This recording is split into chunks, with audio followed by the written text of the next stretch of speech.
there's too many order takers in the Medicare business that aren't salespeople. Yeah. When we're talking training, I think we're talking about sales training, actually understanding how to influence people properly so that you can serve them better, as opposed to, well, this person just called me and they said that this is their doctor and this carrier has that doctor, so therefore that's the best product. Because I don't want to have to sit there and try to teach them that they might need to look at a different doctor in order to get better benefits, and understanding that we are influencers for a reason, and just being able to sit back as an order taker isn't enough, right? Right. We have to do something more.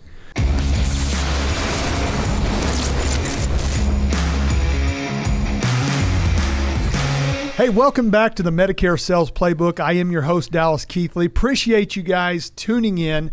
Man, you guys have absolutely blown us away with all the support and the shares and the likes and the comments. And we are finding that Medicare is a market that needs people to reach out and teach and train. And so you guys are going to see a lot more of that in the very near future. We're going to start putting up some training. We're going to start putting up some more applicable stuff that you guys can relate with. But today I have with me a group of young men. I think they're still young. We'll see. I'll let you guys put in the comments. Some of us are still young. Yeah. I have a group of young men with me today that when we first started the podcast, I said, I got to have these guys on. And so I reached out to them and wanted to get them on the podcast just as soon as possible. These guys have a wealth of information about the Medicare world. Much like Cody Askins, who we had on, grew up in the business. Their dad started in the business years and years and years before I was even thought about, but started in the business, built it, and then these guys came in and just took it to a whole nother level. So please help me welcome from the Diversified Companies, the Rose Boys, Mike, Dan, and Anthony. And I'm not going to point when I say those names, guys, because I will get it wrong. But guys, thank you for being here. Appreciate you for having us here. Absolutely. Yeah. So I want to start. I'm going to start here to my left with Mike. Mike, so I did a little research.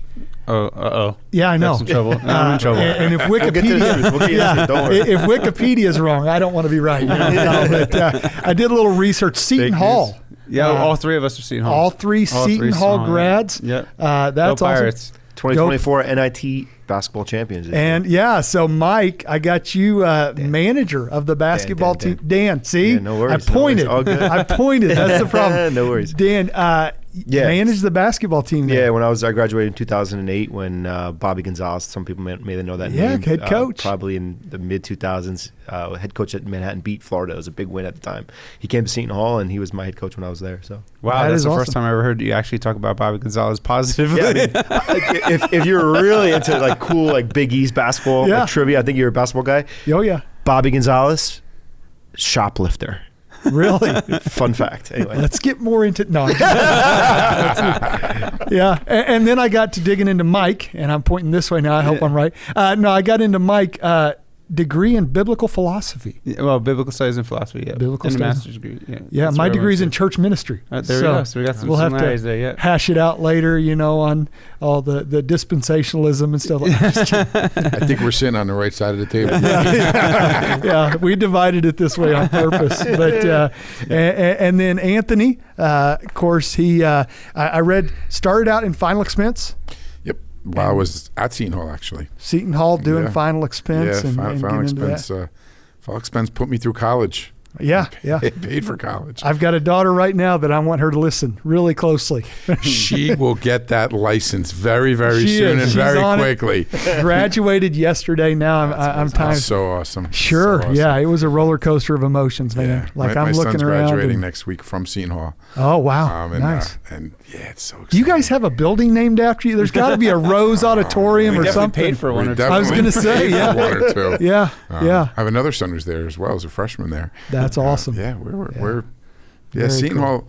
We owe Seton Hall, but Seton Hall definitely owes us too. I was going to say, that's awesome. So, for sure. Well, what I want to do first, Anthony, while we're on you, let me start with you. Sure. Because you started in final expense. Yep. Why Medicare? What got you into the Medicare market?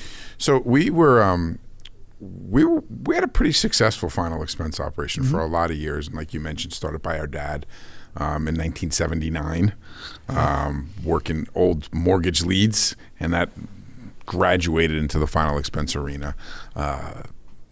We had an opportunity come our way in 2004, where Medicare Advantage really wasn't Yeah. It wasn't in the brokerage community. As a matter of fact, United Healthcare didn't even have a brokerage contract for Medicare Advantage. And they came to us along with some other partners that we were working with. They came to us and said, we will give you the first brokerage contract in the New York, New Jersey area, which is what we got in 2004. And our first response to that was, we have zero interest in getting into the health insurance arena. And we used to be there. There was a lot of change in 98 when there was health reform, and it all went away. And when we were being sold on why we need to get into this Medicare business, we kept saying, no. And they said, you don't understand. There's no premium. And we said, wait a minute. What do you mean? We don't have to get a check? And they're the same final expense clients. And they were the low-income marketplace that we were already working in on the final expense side. And that's how we got into it. And I think we generated like $2 leads as well. So that was sort of the reason why we should get into it. Yeah. Remember you did the final expense of Medicare lead in the piggyback mailing. Those Medicare leads were less than $1. And there was no CMS on them either. And there was, I was going to say, like my CMS bells are going off right now. There was nothing going on at that time. Amazing. I mean, Part D, when we got into it, I think it was a year before Part D even came out. And we were excited when 2005 Part D came out, and that was an exciting time. But, and then CMS did come in, and it changed the whole direction of everything we were doing. It did. We got a little scared. Yeah. Our first year in Medicare, our first full year, so it was our second year in Medicare Advantage, we wrote like 45 or 48,000 Medicare Advantage applications. It was It was a lot of business. 45,000. But there was no compliance. It was the Wild West. It was so easy. I would go into the church seminars and write 30, 40 at a time. That's where that biblical doctrine got in. Did I ask a doctor? Did I ask a pharmacist? No. And I didn't know any better. Yeah. At that point, I didn't know any better and created...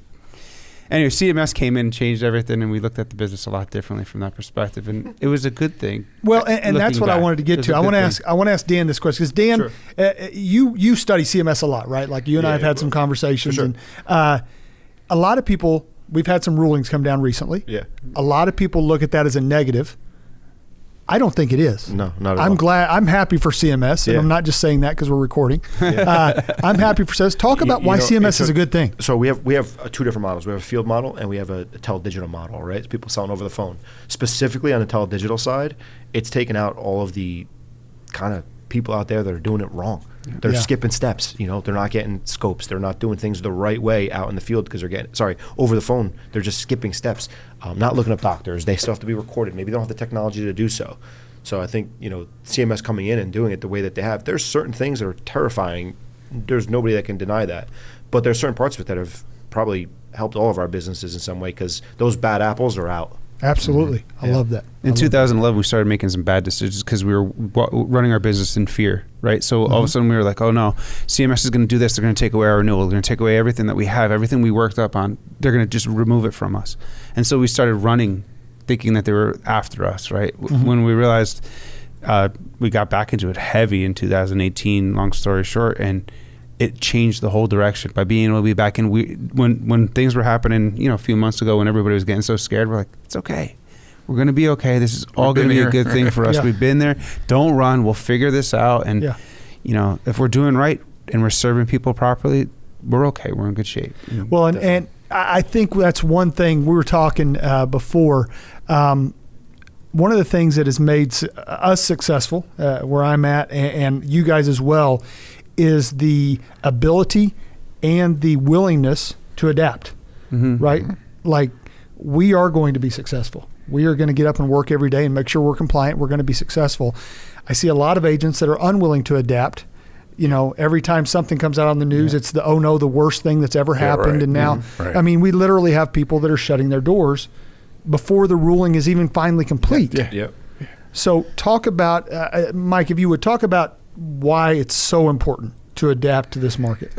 I can tell you right now, the three of us, our father included, our business was struggling. I mean, we were 6 months behind on our mortgage at one point in the mid 2018, 16, 17, 16, 18. yeah, something like that. We were really far behind, and we were struggling big time. And it's all because we let CMS, like the fear of what was going to happen with CMS, and the fear that they might take our renewals, not that they ever did, that they might do something to change the business completely, and it made us act with. We were paralyzed. We're like, okay, we got to find another business. So we started looking everywhere else. Meanwhile, we had the greatest opportunity in front of us within Medicare, and we were ignoring it. Instead of diving in deep, instead of focusing completely, we started saying, well, what about this? We started trying to sell vodka at one point. We started selling, I mean, name it, we were interested. A lot of different industries, all as to get out of the insurance to business. get out of the insurance business. It's right in front of us. And then we had an opportunity. All of a sudden, we focused directly on Medicare again, and the renewal. No business is as good as the renewal in Medicare. Yeah. No, there is not a business out there that's better than the renewal in Medicare if you're doing the right thing and serving people properly. So why in the world would we look somewhere else? It doesn't make any sense. We just need to be sure that we're focused on serving people, we're positively impacting people's lives, and we're okay. We'll be okay in the long run. And Dallas, look, we know that there are compliance, there are laws, and I think a lot of people that want to get into this business have heard the bad things about the compliance and the laws. Just learn it, embrace it, and you're fine. Yeah. I think part of it may be the word you said, learn it. A lot of us agents, and I say us, this is like me being able to make fun of bald guys because I'm one. Got it. You know what I mean? We're a little lazy. We just want to get up and write business. We're lazy. Sure. And so we don't want to read the 15,000 page document. But yeah, I mean, it's probably the same agent who's still taking a paper app, right? Who's not, willing to get on the phone and record all the calls, get on a platform that has everything in one place. It's just, it's 2024. It's not 1998 anymore. I remember J.C. Penney when he was getting started. One of the reasons he said he was successful, he said, while everyone else was eating lunch, while I was a salesman in another little store, he said, I went to every other store and learned what they did. I looked at what they had on sale. I looked at where they placed stuff. He said, every moment that I could, I was going around finding out what everybody else was doing and learning about the business and what I could and couldn't do. Right. And that's, guys, that's what separates the guys that make it and the guys that fold whenever CMS comes in and it gets a little tough. Right. Yeah. Right. That's awesome. So you talked about JCPenney and kind of training or whatever. There's kind of, about a month or so ago, there was a seminar I was at, a bunch of agents in the room kind of talking about, how to make it in this business. She's on stage for 15 minutes. 12 minutes into the conversation, she says, one thing you agents have to do, her list of 15 or 20 things to make it successful, make it in this business. One of the things was stop training. You guys are spending way too much time training. And I'm like, what are you talking about? Stop training. Think about that statement to an agent who's struggling in the field, can't pay, their rent, their utilities. Stop training. Well, how in the world would we know Tom Brady today if he stopped training? 199th pick in the draft, 6th round, 7 Super Bowls later. If he decided the day after he was the 6th round draft pick, I'm going to take the day off. I'm an NFL player now. He's a pro now. He's a Hall of Famer or a first ballot Hall of Famer. You wouldn't even know if he was. Oh yeah. I'll give you another one. All right, stop training. It's insane. It's ludicrous. Navy SEALs. Can you imagine 13 years ago this month, right? SEAL Team 6, the day before they're about to get Osama bin Laden, would America be as safe as a place it is if they took the day off, right? Navy SEALs say the first thing that goes wrong in battle, their plan. So they have to revert to their training. Well, if they took the day off and they stopped training, 9/11 could have happened again, right? Absolutely. So, sorry, it's a different tangent, but no, that's good. J.C. Penney talking about how he's going about it, finding different angles. How in the world can we stop training? We have to be sharp as a tack with CMS, with the sales process, and in all the changes coming. So let me play devil's advocate for just a minute, right? Because a lot of agents will go to the other extreme. Yeah. And it's the excuse, they got that 500-pound telephone sitting there, and they're like, I know I need to pick that up, but I'm going to train for 9 hours today. Yeah. I'm going to. If you're talking to a brand new agent, because I agree with you 100%, training has to take place. Yeah. How do you split it up and train this much, but make sure I still have time for sales and stuff like that? I think it's write it down and stick to it, right? If you're in the field for 8.5 hours a day, make sure that you're spending 45 minutes, an hour on your own, building yourself. It could be in your car. One thing that Tony Robbins always talked about is net time, NET time, no extra time. I don't know if that's familiar, if that rings a bell to anybody, but you're in a car for 8.5 hours. How are you just sitting there not thinking about what you're doing if you're focusing on your craft, right? Spend net time, no extra time listening to podcasts, reading an audible book, just kind of spending time training your mind for whatever the situation will arise in front of you. Yeah. So set a time limit and go with it. I think we have a thing in the business. I'm sorry. No, go ahead. I think in the Medicare business specifically, we think that we need to know all the rules. We need to know product, and training is all about making sure I know every single product that's available to me, and I know every single part of every carrier. And there's too many order takers in the Medicare business that aren't salespeople. Yeah. When we're talking training, I think we're talking about sales training, actually understanding how to influence people properly so that you can serve them better, as opposed to, well, this person just called me and they said that this is their doctor and this carrier has that doctor, so therefore that's the best product. Because I don't want to have to sit there and try to teach them that they might need to look at a different doctor in order to get better benefits, and understanding that we are influencers for a reason, and just being able to sit back as an order taker isn't enough, right? Right. We have to do something more. Well, and I think we don't realize many times that people need and want that professional, right? Like when I go to my doctor, I don't go in with a list of here's what I think you ought to do to me. Yeah. Right? I did have a doctor one time say, what do you think we should do? That's the last time I ever went to that doctor, because I'm like, look, if I knew what I ought to do, I wouldn't be here. Right. You know what I mean? My wife made me come here anyway. So but no, to your point, I love, and I think too, one thing you said, I think most of the product training comes in the field. Yeah. Because, when I was 9, my parents moved me to Papua New Guinea. Right, right there above Australia. We were a missionary kid. I was a missionary kid, and we thought we knew the language before we landed. We did tapes. For those of you listening, tapes are little rectangular things. We did cassette tapes in the car. What's and that? You're not that much younger. But we did cassette tapes in the car. We did all these things. We land in Papua New Guinea. We get off the airplane, and we were in the middle of nowhere. And people start speaking, and the first thing, my dad turned to my mom and said, "We don't know the language." But in a month we did, because we were in the field. A lot of that sales process, the product knowledge happens in the field, because you're forced to learn how to look up a doctor on Aetna while you're sitting at the kitchen table and all that stuff. Yep. But like you said, the sales training is somewhere else. Let me go, Anthony. Let me go to you. We asked Dan, if new agent, what would you do? Okay. Same question to you. If you were talking to a brand new agent and you had 10 minutes, 3 minutes, whatever, to give them one piece of advice, what would it be? So one of the things that I've seen a lot is a new agent comes in, follows the things that we've taught them, starts to have some success, starts to have more success. Things are going really great for them. And all of a sudden, their success, they say, let me make one little change. I'm going to just tweak this here. And I'm just going to tweak this over here. And I'm going to tweak this over here. And next thing you know, everything that they were doing that was working for them is gone. Yeah. They're not successful. And their success, they go like this, they go like this, they go like this. Then all of a sudden they go, woo, and they go way down. And the only thing they say is, it's got to be the leads. It's got to be the leads. It can't be.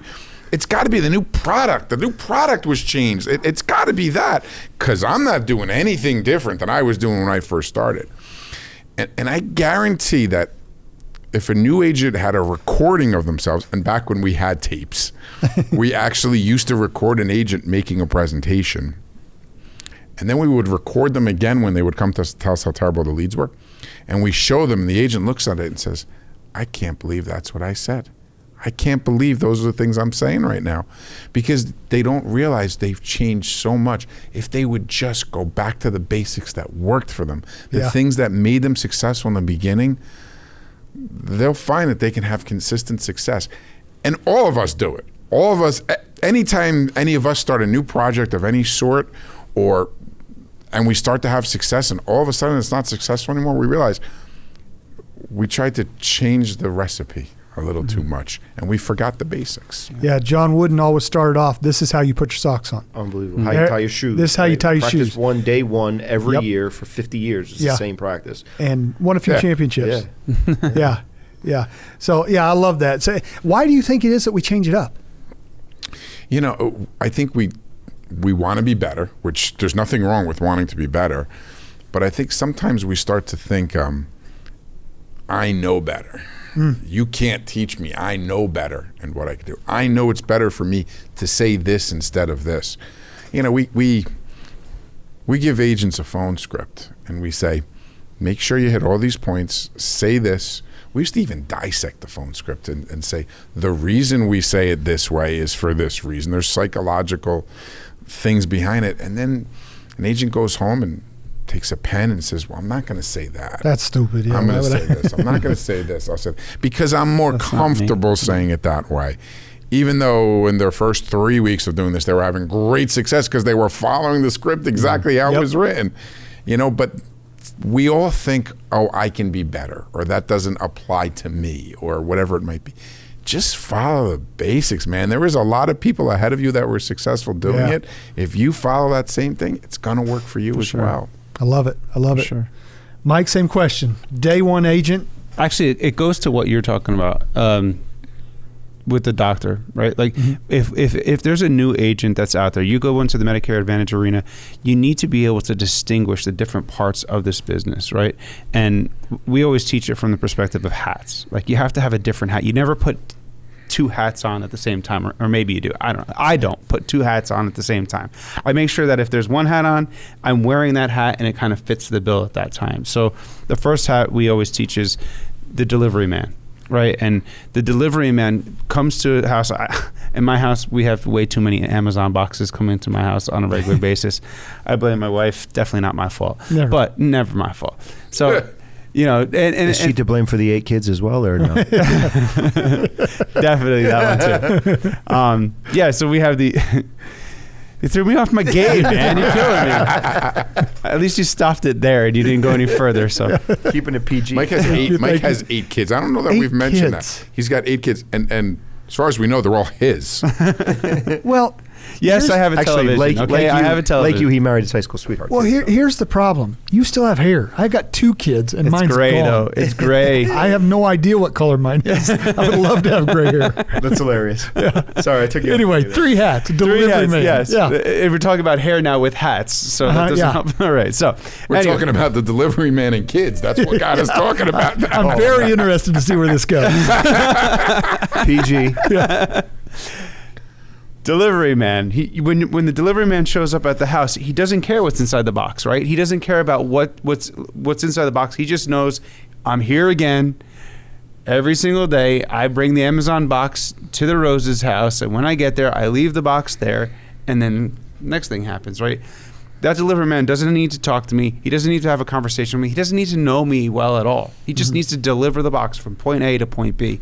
When the delivery man does that, if we are in the Medicare business, I think all too often we start getting focused on doing all these other things. If we're not spending the majority of our time as the delivery man, nothing else becomes successful. We have got to get in front of people. We have got to figure out how to get in front of as many people as possible. And the delivery man doesn't get involved in all those other things. He just takes the time to get the box from A to B constantly. The more we do that in our business, the more we focus on getting in front of enough people, we're going to be more successful after that, right? And on a weekly basis, if we spend 80% of our time getting the box from point A to point B, I can guarantee that our success is going to come next. The second hat that we wear is the detective, right? When we come on the scene, that lead, however we got that lead, whether by from social media, from mail, from an inbound call, however the person got to us at that point, we have our detective hat on. It's why did I get to you, right? What are the things that are the pain points that this person has actually made a decision to actually talk to me in some capacity? What is it that the who, what, when, where, why of the conversation? We call him a detective because a crime was committed. What was the crime? Well, the lead got in my hand. I'm talking to you now. That's the crime. Now I need to figure out how to make sure that I take this to the next step. And I need to know who in your life has experiences where your health insurance was expensive, or why you who you've met with in the past, with doctors. All the who, what, where, when, and why of the Medicare business are when we start to ask questions. Do we diagnose at all? No. We're just gathering information. We're trying to take our stencil and just writing, or steno pad, and writing, and we're getting as much information as possible. And then what we, unfortunately, we're talking about it a little bit before, right? We spend so much time learning about product, but the part that really matters the least in this business is when we get to the point of diagnosing the situation. That's the easy part. And sometimes we get so caught up on the insurance guy, so I have to know everything about the insurance. No, that's the easy part. Get to the point of diagnosing like a doctor would and prescribing the answer. When you went to that doctor and he sat there and said, well, what should we do now?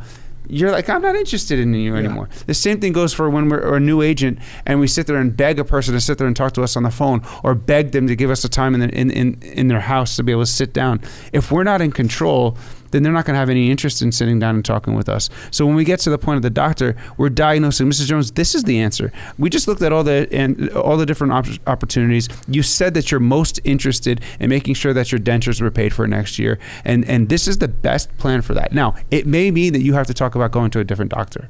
You may have to go to a physician as your primary. It may have to be the case.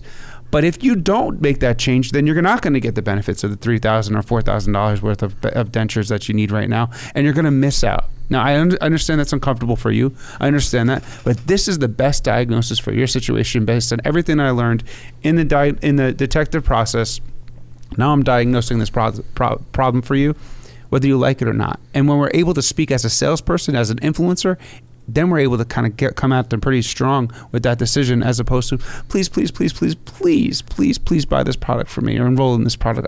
It's going to pay my bills at home if you do this. Please. No, it doesn't happen that way. And no doctor ever acts that way, nor should we as a professional in this business. Yeah, and I love one thing you said there. All that was amazing. But one thing you said there that I really struggled with in the beginning was I was always looking for the perfect plan for my client. Right? And I would have, I don't know how many times I'm sitting there and I've got all the doctors in the network but one. And I'm like, I can't go back to this guy. And we don't buy cars that way. Right. That's right. I don't love everything about my new Jeep. I don't love everything about my house, but I love a lot of things about it. Enough. And I'm willing to give up something else because, like, we have to get them to realize what's the most important. Yeah. The value that's there. And if we don't ask the questions, then we don't know that. Exactly. Right. I love it. You're awesome. talking about like the beggar too, right? But it's not just the beggar that needs to hear the three hats, right? Like the person who's saying, please sign this policy. It's the person who, to avoid the compliance thing, bringing that full circle. There's so many people in this business that are just product pushers. Yeah. That just, lean into one carrier instead of fitting the bill for that person that's in front of them. So by going through the three hats in order, not just going in there and closing for closing's sake, to juice your numbers, to get a paycheck, whatever, which is going to create all of the CMS problems that you're having already with complaints, et cetera, that you're not doing the right way, whatever.